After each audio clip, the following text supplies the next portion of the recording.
Today we are at a place I've been visiting since I was a tiny baby, the place that made me fall in love with Vegas from a young age, and one of my favorite hotels on the Las Vegas Strip to this day.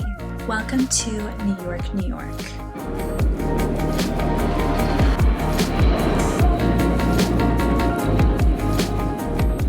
The last time I was here was 2 years ago, and they had freshly renovated their rooms. I wanted to come back and do an updated stay to see how things have been going since then. The rooms before the renovation were in desperate need of some TLC, but the casino itself has held up strong. When Excalibur, Luxor, and MGM Grand opened in the early 1990s, the south end of the Strip was prime real estate for new developments.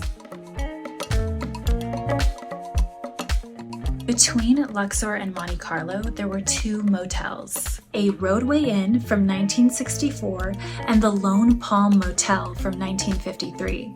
The property also housed two gas stations, one owned by Husky Energy and the other by Chevron. In 1992, Gary Prim, head of Prim Madonna Resorts, proposed the idea of a New York City-themed resort to MGM Mirage, now MGM Resorts International.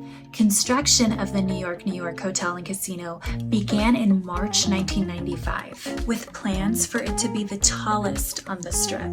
The hotel featured a roller coaster named the Manhattan Express, designed to mimic the sensation of a pilot's barrel roll. New York, New York opened on January 3rd, 1997, after $460 million in construction costs. MGM Grand Inc. acquired Primadonna Resorts in November 1998, gaining full ownership of New York, New York. In the late 2000s, MGM Mirage began to de-theme parts of the resort, moving away from its family-friendly image. They updated the hotel's decor, revamped the gaming area, and modified the Brooklyn Bridge. Despite the changes over the years, New York, New York has stayed true to its theme. The level of detail throughout the property is so meticulous and intricate that it's hard not to appreciate. While the hotel originally catered to kids and families in the 90s, it remains a favorite among adults even today.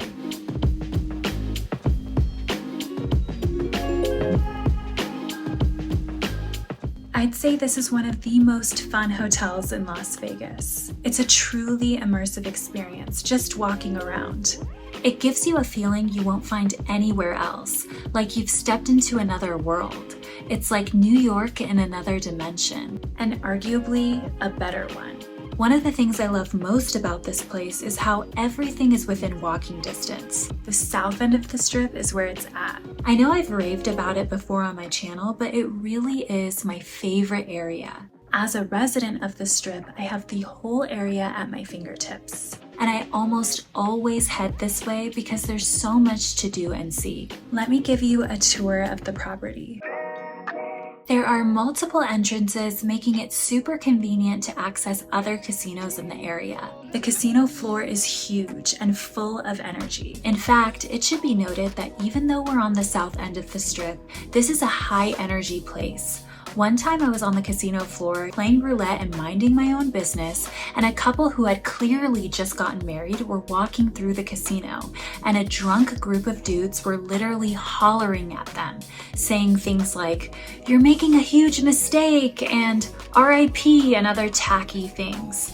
It was clearly people who didn't even know the couple. Lesson learned, don't get married here. It's a little too rowdy. The casino floor is nice and all, but the real star of the show for this property are the Greenwich Village streets. Strolling through here is an absolute treat and a must-do when visiting New York, New York. There's so much to look at, and again, the detail is insane. The little windows and fire escapes are such a cute touch. There are a bunch of eateries to choose from in this area. Dining here is a real unique experience because you're essentially immersed in this village. It's one of the best themed areas in Vegas. And as you walk through here, you enter the park, which is a fun outdoor space between this hotel, the T-Mobile Arena, and Park MGM. There are bars and restaurants out here as well.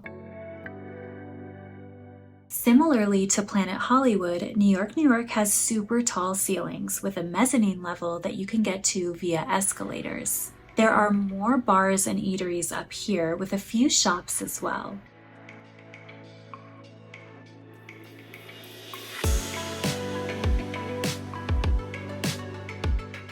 I love coming here for the happy hour deals. Not all of them are simultaneous, so you can enjoy one, and once that one's over, you can hop over to another one.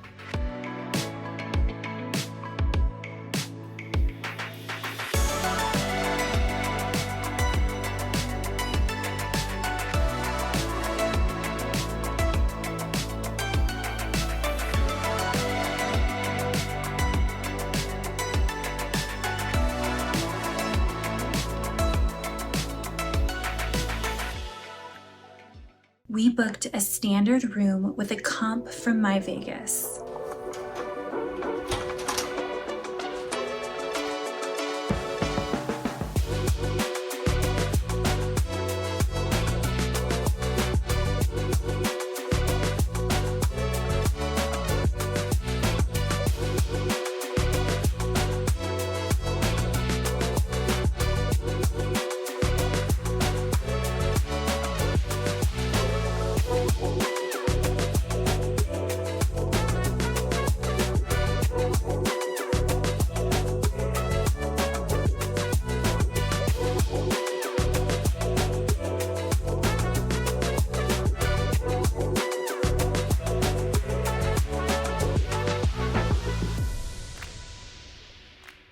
I love the new design they went with. It makes me excited to be here. It's so fun and matches the theme really well. Okay, so the room looks clean, but there's only one way to find out for sure.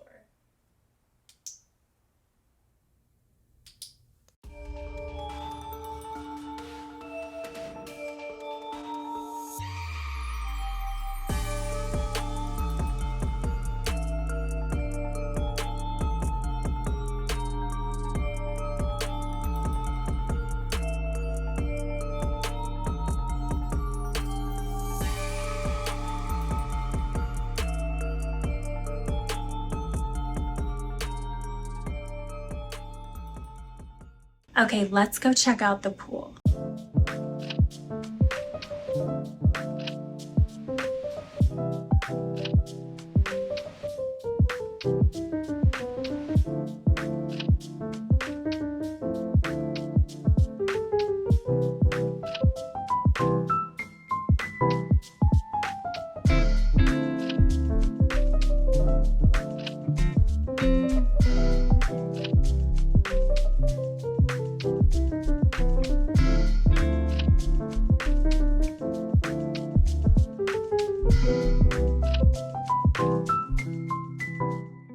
The pool area is definitely unique, and it's not a typical Vegas pool. While it's smaller than what you'd find at the bigger resorts, it still has a relaxing vibe and a cool atmosphere. You can see the exterior of the buildings, giving it like a faux Soho feel. It has its own charm and appeal, which I really appreciate.